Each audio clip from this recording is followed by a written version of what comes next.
The man took aim at a fawn while hunting, but right after pulling the trigger, he realized he had shot and killed a little boy. William rushed over to check the situation. Sure enough, the kid was lying there in the tall grass. He desperately tried to wake the boy up, but the boy was already gone. William collapsed to the ground in shock. Hearing the gunshot, the boy's father came running over. The heartbroken father cradled his son and wept bitterly. Glaring at the man responsible, he furiously raised his rifle. William pleaded that it was a total accident. Suddenly, the father was shot down. It turned out his buddy Dick had pulled the trigger, but this just pushed William over the edge into a total breakdown. Dick, on the other hand, was eerily calm. He dragged the two bodies into the brush to hide them. Seeing William frozen in his tracks, he grabbed him and hustled them out of there. They headed to a nearby convenience store, making sure to drop hints to the owner that they were just out hunting. When they headed back to their motel that night, the manager asked if they had bagged anything, and they played it cool, saying they came up empty-handed. Later, they popped into a local diner, acting like they were absolutely starving, and took the chance to mention once again that they had been hunting way out in the middle of nowhere. In the dead of night,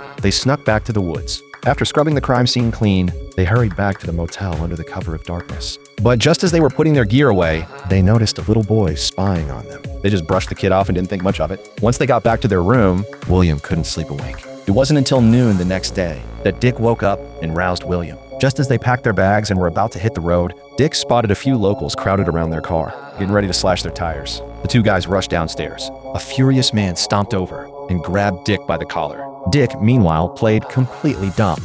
As it turned out, on their very first night in town, Dick had slept with the man's daughter. Just as the guy was about to punch Dick's lights out, the mayor luckily stepped in and broke it up. But the damage to the tires was already done. Now they were completely stuck in town. That evening, a local swung by the motel. Since there was a town festival going on, he invited them down to grab a drink. Feeling trapped, they had no choice but to tag along. But the second they found a spot to stand, they overheard the locals whispering about something. A father and son had gone out hunting in the woods and vanished. The moment they heard that, the two of them instantly tensed up.